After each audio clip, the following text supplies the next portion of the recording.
तो परिचर्चा की शुरुआत करते हैं और हमारे साथ में गुप्तेश्वर महाराज जी मौजूद हैं, जो बिहार से पहुंचे हुए पूर्व डीजीपी और बक्सर के एक छोटे से गांव से निकलकर सनातन की ध्वजा को फहरा रहे हैं पूरे विश्व में। वैश्विक स्तर पर इनकी कथाएं होती है, तो सबसे पहले मैं उनका तहे दिल से शुक्रिया करूंगा इस कार्यक्रम के लिए, अपना बहुमूल्य समय निकालने के लिए। उनको बिलासपुर भी जाना है, 21 तारीख तक उनका वहां पे कथा भी है। तो सबसे पहले गुप्तेश्वर पांडे जी से मैं ये समझना चाहूंगा कि आपने सिस्टम को भी काफी नजदीक से देखा और सनातन की राह को आपने चुना। सनातन की राह चुनने के पीछे के आपके मकसद को मैं समझना चाहूंगा। जी जी जी जी बताएं। हाँ, आवाज पहुंच रही है मेरी आप तक? वाइब्रेट कर रहा है जी। सनातन की राह को आपने चुना, इसके पीछे के मकसद को मैं समझना चाहूंगा। हाँ हाँ हाँ। देखो, हम सब, जय श्रीमन नारायण जी। हम सब तो सनातनी ही हैं। दुनिया में एक ही धर्म है इस सृष्टि में, उसी का नाम सनातन है। ये अनादि है, अनंत है, अनश्वर है, शाश्वत है। इसका कभी अंत नहीं होता। जब से जीव हैं, जब से माया है, जब से ब्रह्म है, तब से सनातन है। बाकी सब पंथ हैं, मजहब हैं। मेरे बारे में जो आपने जिज्ञासा की जी। तो मैं बिहार के बक्सर जिला के एक बहुत छोटे गांव से आता हूं।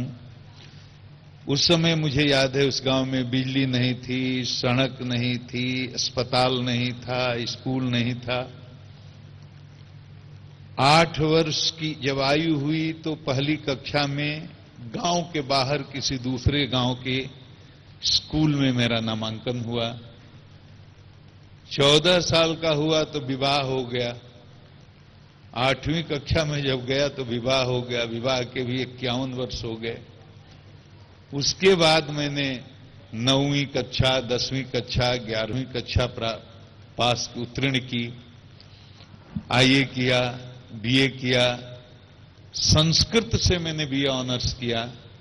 संस्कृत से ही पटना विश्वविद्यालय में एमए का छात्र रहा और मेरा भारतीय राजस्व सेवा के लिए, इंडियन रेवेन्यू सर्विस के लिए चयन हो गया।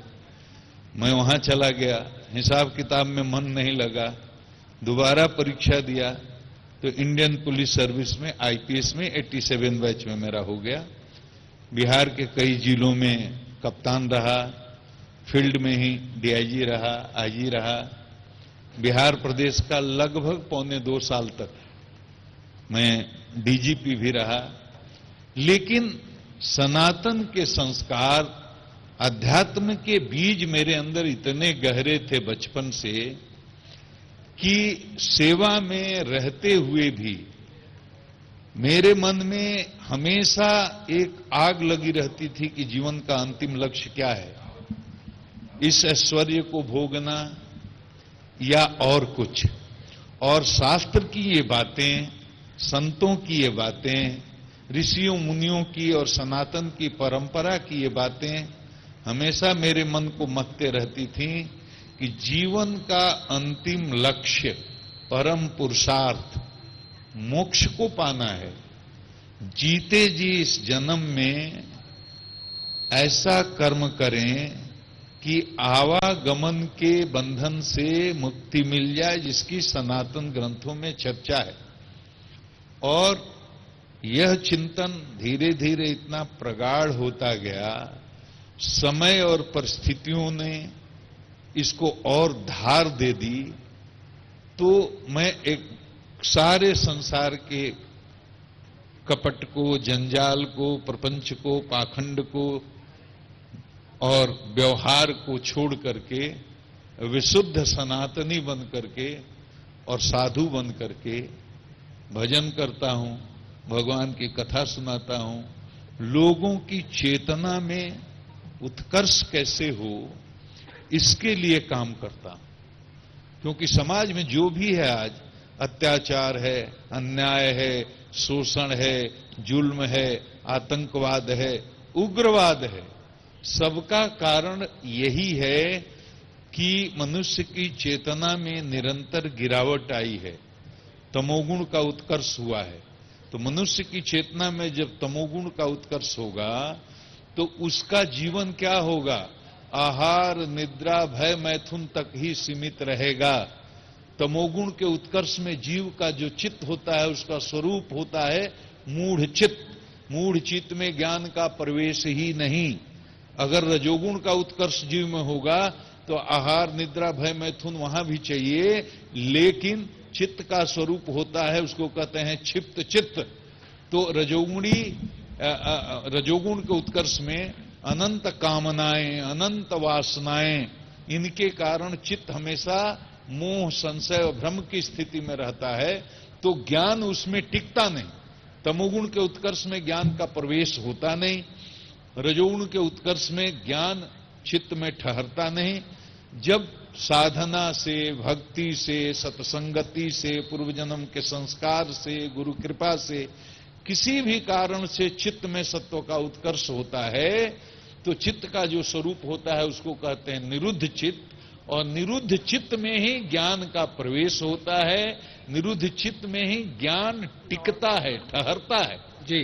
तो हमने ये तय किया कि हम पहले अपने संस्कार को सुदृढ़ करें, अपने अंदर सतोगुण को बढ़ाएं, ताकि हमारा चित्त निरुद्ध चित्त बने। जब हमारा कल्याण होगा तभी समाज का कल्याण होगा। इसलिए मैंने सनातन को स्वीकार किया, अंगीकार किया। अब सनातन के लिए जीता हूं, सनातन के लिए मरता हूं और अंतिम सांस तक सनातन के लिए ही जीऊंगा, अंतिम सांस तक सनातन के लिए ही मरूंगा। तो जब आपकी एक छोटे से गांव की से शुरुआत हुई गुरुजी, तो आपके दिल में सनातन था कहीं ना कहीं?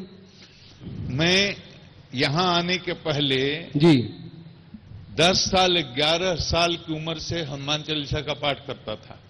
और ये बात मैं माइक पर बोल रहा हूं, टीवी पे बोल रहा हूं, पूरा देश सुन रहा है, हमारे गांव के लोगों तक भी पहुंचेगी वीडियो, वो उसके सब गवाह होंगे। और मैं रामानुज संप्रदाय में दीक्षित होकर के जगत गुरु भी हो गया हूं, तो झूठ बोलने का तो कोई प्रयोजन नहीं है। 11-12 साल की उम्र से गांव से बाहर एकांत में पीपल के पेड़ के नीचे झोपड़ी डाल करके छुट्टियों में 41 दिन का अखंड हनुमान चालीसा का 108 बार पाठ करता था, एकदम निर्जन में रह करके, उपवास रह करके। और मैं ये मानता हूं कि मैं पढ़ने में बहुत ही औसत था, एवरेज था। बीए पास करने तक मुझे नहीं पता था इस देश में कितने राज्य हैं, कितनी राजधानियां हैं। बीए पास करने तक ठीक से अंग्रेजी लिखने बोलने तो आती ही नहीं थी। तो ये समझ जाइए, मैं ये मानता हूं मुझे जीवन में जो भी मिला, आईपीएस हुआ, डीजीपी हुआ, जो भी ऐश्वर्य मिला, वो सिर्फ और सिर्फ हमारे गुरु और हनुमान जी का प्रसाद है, मेरा अपना कुछ नहीं। होम कैडर मिलना भी किसी आईपीएस के लिए एक बहुत बड़ी उपलब्धि होती है।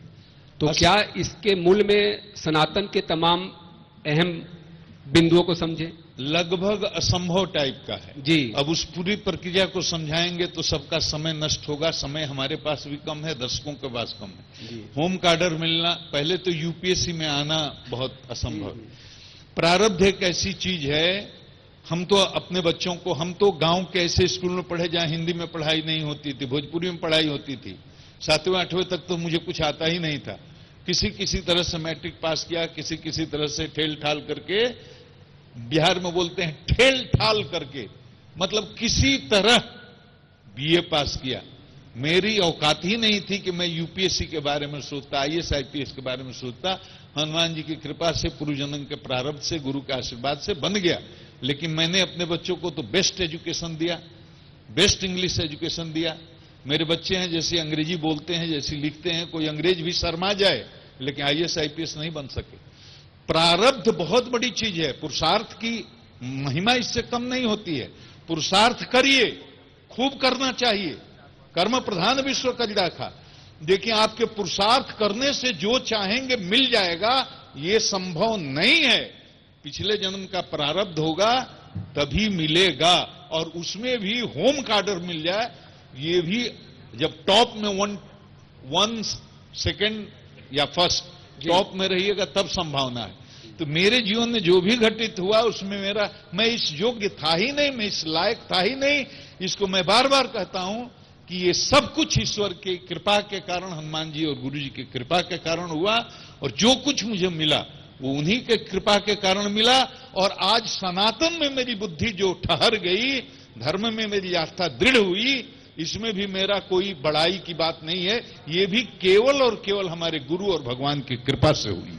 चलिए, अत्याचार और अन्याय के खिलाफ लड़ाई लड़ ही रहे हैं जैसे आपने कहा, लेकिन आप तो सर्विस में रहते हुए भी आप इससे फाइट कर रहे थे।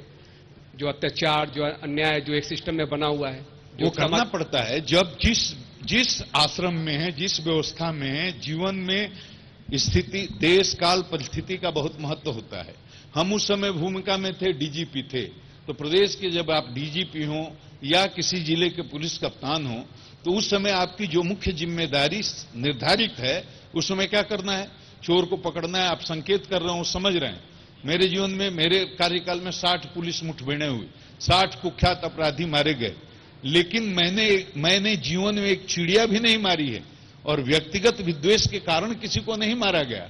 लाखों लोग जेल भेजे गए तो मैंने व्यक्तिगत विद्वेष से नहीं भेजा। हमारी ये जिम्मेदारी थी कि समाज को अपराध मुक्त करना है। शोषित, पीड़ित, कमजोर वर्ग के लोग हैं, जिनकी कहीं कोई पैरवी नहीं, जिनकी कहीं कोई सुनता नहीं, उनके हक में खड़ा होना है। तो वो मेरा धर्म था, उस धर्म का मैंने निर्वाह किया, और यही सनातन का मूल सिद्धांत भी है। यही मूल सिद्धांत है। सर्वे भवन्तु सुखिनः, सर्वे सन्तु निरामया, सर्वे भद्राणि पश्यन्तु, मां कश्चित् दुर्भाग् भवे। ये है सनातन, सबका कल्याण हो। हम द्वेष नहीं करते, हम मुस्लिम से द्वेष नहीं करते, क्रिश्चियन से द्वेष नहीं करते, यहूदी से द्वेष नहीं करते, हम किसी से द्वेष नहीं करते। सनातनी जो शुद्ध होगा वो किसी से द्वेष नहीं करता है, लेकिन अपनी आस्था पर, अपनी मूल्यों पर दृढ़ रहता है। आत्मा पर, ईश्वर पर, परमात्मा पर, पुरुष पर, प्रकृति पर, जीवन पर, मृत्यु पर जितनी गहराई से सनातन में विचार हुआ है, किसी भी मजहब में, किसी भी धर्म में हुआ ही नहीं है। बिल्कुल, ये बात मैं डंके की चोट के, कोई आकर के ईसाई धर्मगुरु हमसे बहस कर ले, कोई इस्लाम वाला हमसे आकर बहस कर ले, मैं किसी की निंदा नहीं करता, लेकिन मैं कहता हूं जितनी गहराई से इन चीजों पर, सनातन के दर्शन में विचार हुआ है, जीवन पर, मृत्यु पर, या आत्मा पर, परमात्मा पर, सृष्टि पर, इतनी गहराई से किसी मजहब में विचार हुआ नहीं। इसलिए सनातन महान है, सनातन महान रहेगा, सनातन का झंडा हमेशा ऐसे ही लहराता रहेगा। लेकिन कुछ ऐसी ताकतें भी हैं जो सनातन की जड़ों को खोखली कर रही है। जैसे मैं मतांतरण, धर्मांतरण की बात करना चाहूंगा, क्योंकि देखिए, आप बोल रहे हैं, हम आपकी बात समझ रहे हैं। स्पष्ट रूप से मैं कहता हूं, धर्मांतरण देश की बहुत बड़ी समस्या है।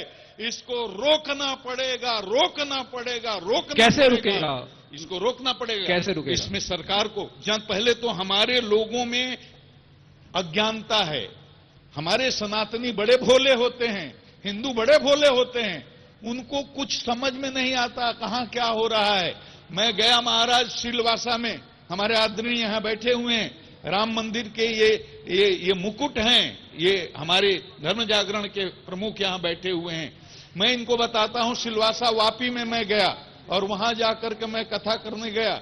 हमारे आदिवासी वापी के पास एक गांव में 80% क्रिश्चियन बन गए हैं, 80%। मेरा टेंट कथा का नहीं लगने दे रहे थे, तो एक हिंदू आदिवासी ने अपनी जगह दी, अपनी जमीन दी, उसमें कथा हुई। अगर इसमें जनता में जागरण फैला दो, जनता में अगर जागृति आ गई, तो ये धर्मांतरण रुक जाएगा। मैं बता देता हूं, सरकार की जरूरत है, सत्ता की जरूरत है, प्रशासन की जरूरत है, वो सेकेंडरी है। जनता को जगाओ, जनता जाग जाएगी, ये सनातनी जनता जाग जाएगी।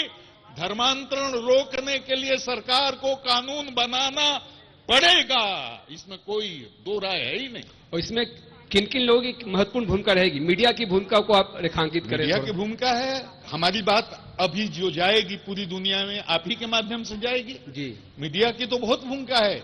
लोक जागरण में मीडिया की भूमिका है, जनप्रतिनिधियों की भूमिका है। आदरणीय जो लोग बैठे हैं, इनकी भूमिका है, जो साधु संत हैं उनकी भूमिका है, जो अपने को सनातन का प्रहरी कहते हैं उनकी भूमिका है, जो अपने को सनातनी कहते हैं, बौद्धिक हैं, बुद्धिजीवी हैं, उनकी भूमिका है। हम एक एक आदमी की जिम्मेवारी है और सरकार की भी इसमें भूमिका है। सनातन की जड़ें आप किस तरह से देख पा रहे हैं भारत में?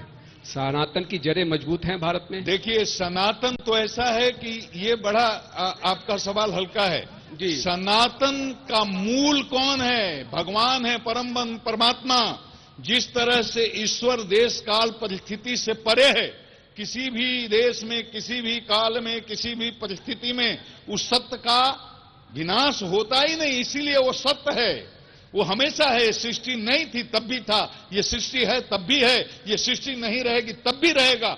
उसी तरह से सनातन था, सनातन है, सनातन रहेगा। लेकिन यह सोच करके कि सनातन को कोई मिटा नहीं सकता, हम सो नहीं सकते। हमें सोना नहीं चाहिए। सनातन को कमजोर करने वाली ताकतों की पहचान होनी चाहिए और उनका बहुत ही संवैधानिक तरीके से काउंटर भी होना चाहिए, उसका उपाय भी निकालना चाहिए। और उसका सबसे बड़ा उपाय यही है कि एक एक समझदार सनातनी निकल जाएं, गांव में जाएं, टोलों में जाएं, उन जगहों पर जाएं जहां ये समस्या है। केवल मठ मंदिर में बैठने से और केवल भाषण प्रवचन करने से, टीवी पर इंटरव्यू देने से इस समस्या का हल नहीं होगा। जड़ बहुत गहरी है, बहुत ही गहरी है। कोई माई का लाल सनातन को मिटा नहीं सकता। लेकिन ये सनातन का जो वृक्ष है लहलहाता रहे और खिलखिलाता रहे, इसके लिए हमको उसको उसकी जड़ में पानी को डालते रहना है, उसको सींचते रहना है। और सींचने का मतलब यही है कि सनातनी जनता को जगा करके रखना है। चलिए, चूंकि आप पूरे विश्व का भ्रमण करते हैं, कई राष्ट्रों का निर्माण धर्म के आधार पर हुआ, चाहे हम किसी भी राष्ट्र की बात करें। इजराइल तो माना जाता है कि अयोधी जो उनके धर्म से बिलोंग करने वाले कोई भी जाए उनको नागरिकता मिल जाती है। हिंदू धर्म को लेकर क्या आपका मानना है? देखिए, इतना घुमा फिरा करके सवाल मत कीजिए। जी। आप इजराइल का उदाहरण मत दीजिए। मैं दुनिया में जाता हूं, सब जगह, ऑस्ट्रेलिया में, फिजी में, इंग्लैंड में, स्कॉटलैंड में, अमेरिका में, सब जगह मेरी कथाएं होती हैं। वस्तुतः मैं 4 महीना बाहर रहता हूं देश के। इस साल चतुर्मास में बैठना है, इसलिए नहीं जा रहा हूं। मैं कह रहा हूं, आपके भारत का विभाजन ही धर्म के आधार पर हुआ। यह ऐतिहासिक तथ्य है, इसको कौन झुठला सकता है? ये भारत का विभाजन ही धर्म के आधार पर हुआ कि मुस्लिम इस्लाम को मानने वालों को अलग देश चाहिए, तो इस्लाम मानने वालों को अलग देश दिया गया, वो उनका देश है। तो भारत का विभाजन भी धर्म के आधार पर ही हुआ है, इसमें कहां दो राय है? तो बचा हुआ भारत किसका? तो वहां अगर फिर कोई कहे कि फिर एक बार इसका धर्म के आधार पर विभाजन हो जाए, तो हम इसका घोर विरोध करते हैं, प्राण प्राण से, जी तन मन से करते हैं। और एक एक सनातनी को सतर्क रहना होगा कि भारत के अब दोबारा कोई टुकड़ा नहीं होगा, हम नहीं होने देंगे। सिर कटा देंगे, लेकिन भारत को अब टुकड़ा नहीं होने देंगे। ये हमको करना होगा। चलिए, इस बीच हिंदू राष्ट्र की मांग भी काफी तेज हो चली है पूरे देश में। मैं तो कहता हूं कि हिंदू राष्ट्र ही है भाई। जिस दिन धर्म के आधार पर आपने एक अलग राष्ट्र बना दिया, तो कौन सा राष्ट्र है ये बताइए? ये हिंदू राष्ट्र है, लेकिन हिंदू राष्ट्र का मतलब क्या है? कि यहां दूसरे धर्म के मानने वाले रहेंगे, उनको हम खाना नहीं देंगे, उनको अपमानित करेंगे, उनको पकड़ पकड़ कुछ, क्या जैसे बांग्लादेश में हिंदुओं को कर रहे हैं लोग, वैसे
करते, हम दंगा फसाद की बात नहीं करते, हम किसी का सिर काटने की बात नहीं करते, हम खून खराबा तलवार गोली बंदूक की बात नहीं करते।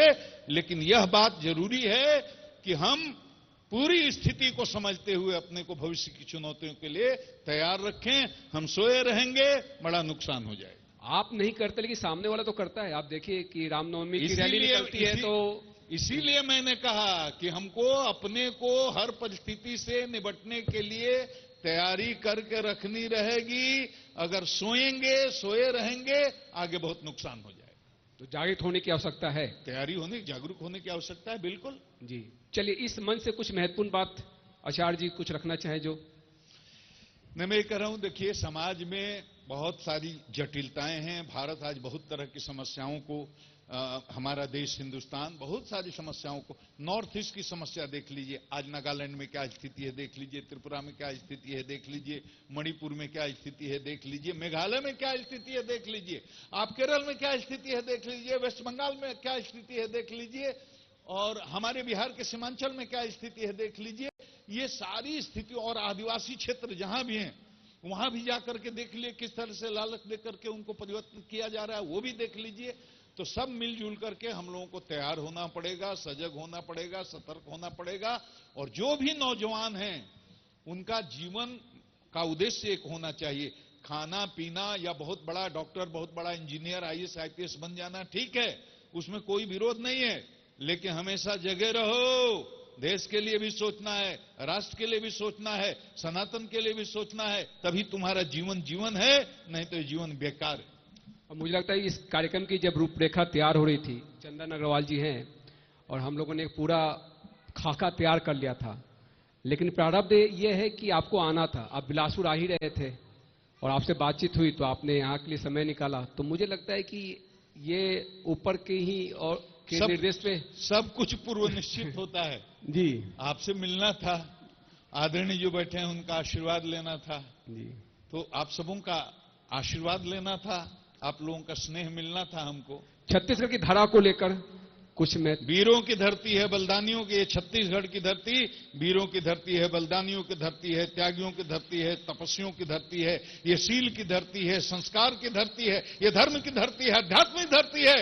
ये भगवान राम परात्पर ब्रह्म अमलात्मा बिमलात्मा लोगों की ये धरती है। ये माता कौशल्या को जन्म देने वाली धरती है, जिसने अपने गर्भ में परात्मा ब्रह्म श्री राम को रखा और जन्म दिया। इसलिए इस धरती को मेरा बहुत बहुत नमन है, वंदन है, प्रणाम है, अभिनंदन है। चलिए, तो इस सेशन को ही समाप्त करेंगे और मैं आपका बहुत बहुत धन्यवाद करना चाहूंगा इस खास चर्चा में शामिल होने के लिए। जय श्रीमन्नारायण, जय श्रीमन्नारायण। बिल्कुल, जगत गुरु रामानुजाचार्य गोविंदाचार्य गुप्तेश्वर जी महाराज ने बिल्कुल ठीक कहा कि मैं एक बिंदु परिपूर्ण सिंधु हूं। यह मेरा हिंदू समाज, मेरा इसका संबंध अमर। इससे मैंने पाया तनमन, इससे मैंने पाया जीवन। मेरा तो बस कर्तव्य यही, कर दूं सब कुछ इसके अर्पण। हिंदू तनमन, हिंदू जीवन, रग रग हिंदू मेरा परिचय। आपकी उपस्थिति को हम धन्यवाद करते हैं। एवं नम्रता गांधी जी, डायरेक्टर मां अर्ना मीडिया एंटरप्राइजेस से अनुरोध करते हैं, प्रतीक चिन्ह भेंट कर माननीय महोदय का धन्यवाद करेंगे।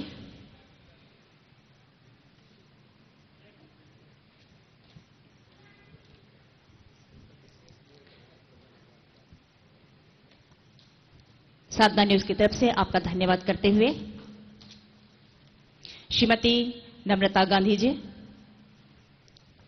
आपकी उपस्थिति को हम तहे दिल से स्वीकार करते हैं।